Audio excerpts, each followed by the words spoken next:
ತರಲಾಗಿದೆ. ನಾನು ಸೋಮನಗೌಡ ಎಂ ಪಾಟೀಲ್ ಅಂತ, ಜಿಲ್ಲಾ ಚುನಾವಣಾಧಿಕಾರಿ, ಅಖಿಲ ಭಾರತ ವೀರಶೈವ ಮಹಾಸಭಾ. ಶಿವಾನಂದ ಬಣಕಾರ್ ಅಂತಂದು ಅವರು ಕೊಪ್ಪಳ ತಾಲೂಕಾ ಚುನಾವಣಾಧಿಕಾರಿ, ಅಖಿಲ ಭಾರತ ವೀರಶೈವ ಮಹಾಸಭಾದ್ದು. ಮೊದಲನೇ ಬಾರಿಗೆ ಕೊಪ್ಪಳದಲ್ಲಿ ಅಖಿಲ ಭಾರತ ವೀರಶೈವ ಮಹಾಸಭಾ ಪ್ರಾರಂಭ ಆಗಿ 120 ವರ್ಷಗಳ ನಂತರ ಕೊಪ್ಪಳದಲ್ಲಿ ಅಧಿಕೃತವಾಗಿ ಒಂದು ಜಿಲ್ಲಾ ಚುನಾವಣೆ ಪ್ರಕ್ರಿಯೆ ಪ್ರಾರಂಭ ಆಗ್ತದೆ. 1000 ಸದಸ್ಯತ್ವವನ್ನು ಹೊಂದಿರುವಂಥ ಜಿಲ್ಲೆ ಮತ್ತು ಅದಕ್ಕಿಂತ ಹೆಚ್ಚಿಗಿರುವಂಥ ಜಿಲ್ಲೆ ಚುನಾವಣೆ ನಡೀತದೆ. ನಮ್ಮ ಜಿಲ್ಲೆಯಲ್ಲಿ 1118 ಸದಸ್ಯರನ್ನು ಹೊಂದಿದೆ.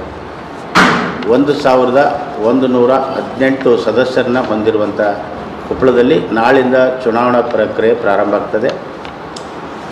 ನಾಮಿನೇಷನ್ ಕೊಡುವಂಥ ಪ್ರಕ್ರಿಯೆ. ಇದರ ಜಿಲ್ಲಾ ಚುನಾವಣಾ ಕಚೇರಿಯನ್ನು ಕೊಪ್ಪಳದ ಸ್ವಾಮಿ ವಿವೇಕಾನಂದ ಶಾಲೆ ಹತ್ತಿರ ಕ್ಲಬ್ ರಸ್ತೆಯಲ್ಲಿ ಬನಶ್ರೀ ಎಂಬ ಮನೆಯಲ್ಲಿ ಮೇಲುಗಡೆ ಒಂದು ರೂಮ್ನಲ್ಲಿ ಏನಂತಂದ್ರೆ ಮಾಡಿದ್ದೇವೆ. ಅದು ಇವತ್ತಿನಿಂದನೇ ಕಾರ್ಯಾಚರಣೆ ಮಾಡ್ತಾಯಿದೆ. ನಾಳೆ ನಾಮಿನೇಷನ್ ಪ್ರಕ್ರಿಯೆ ಪ್ರಾರಂಭ ಆಗ್ತದೆ. ನಮ್ಮ ಕೊಪ್ಪಳ ತಾಲೂಕಿನಲ್ಲಿ 769 ಸದಸ್ಯರನ್ನು ಹೊಂದಿರುವಂಥದ್ದು. ತಾಲೂಕಾ ಸಮಿತಿನೂ ಕೂಡ ಇದೇ ಸಂದರ್ಭದಲ್ಲಿ ರಚನೆ ಆಗ್ತದೆ. ನಮ್ಮ ಕೊಪ್ಪಳ ಜಿಲ್ಲೆಯಲ್ಲಿ 3 ತಾಲೂಕುಗಳು 300ಕ್ಕಿಂತ ಹೆಚ್ಚು ಸದಸ್ಯರನ್ನು ಹೊಂದಿರುವಂಥ ತಾಲೂಕುಗಳಾಗಿವೆ.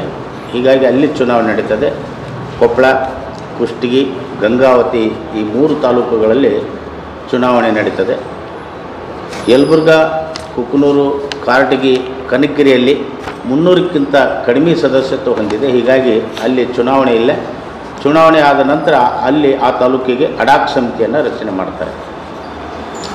ಈ ಪ್ರಕ್ರಿಯೆಯಲ್ಲಿ ಒಬ್ಬರು ಅಧ್ಯಕ್ಷರು, ಜಿಲ್ಲಾ ಕಮಿಟಿಗೆ ಒಬ್ಬರು ಅಧ್ಯಕ್ಷರು, 13 ಜನ ಮಹಿಳೆಯರು, 17 ಜನ ಪುರುಷರು ಪ್ರಕ್ರಿಯೆ, 31 ಜನರ ಕಮಿಟಿಯನ್ನು ಜಿಲ್ಲಾ ಸಮಿತಿಗೆ ಆಯ್ಕೆ ಆಗ್ತದೆ. ಹಾಗೆಯೇ ತಾಲೂಕಾ ಸಮಿತಿಗೆ ಒಬ್ಬರು ಅಧ್ಯಕ್ಷರು, 7 ಜನ ಮಹಿಳೆಯರು, 13 ಜನ ಪುರುಷರು ಕಾರ್ಯಕಾರಿ ಸಮಿತಿಗೆ ಆಯ್ಕೆ ಆಗ್ತಾರೆ. ತಾಲೂಕಾ ಸಮಿತಿಗೆ ಒಟ್ಟು 21 ಎಲ್ಲ 21 ಜನರಿಗೂ ವೋಟ್ ಹಾಕುವಂಥ ಅಧಿಕಾರ ಇದೆ. ಒಬ್ಬರಿಗೆ 21 ಮತದಾನದ ಅಧಿಕಾರ ಬರ್ತದೆ. ಸೊ ಅಧ್ಯಕ್ಷರು ಹಾಕ್ಬೋದು, ಅವರು ಪುರುಷರಿಗೆ ಮಹಿಳೆಯರಿಗೆ ಒಟ್ಟು ಮತವನ್ನು ಹಾಕುವಂಥ ಅವಕಾಶ ಇದೆ. ಜಿಲ್ಲೆಯಲ್ಲಿ 1118 ಸದಸ್ಯರು ಈ ಜಿಲ್ಲಾ ಪ್ರಕ್ರಿಯೆಯಲ್ಲಿ ಪಾಲ್ಗೊಳ್ಳಲಿಕ್ಕೆ ಅವಕಾಶ ಇರ್ತದೆ.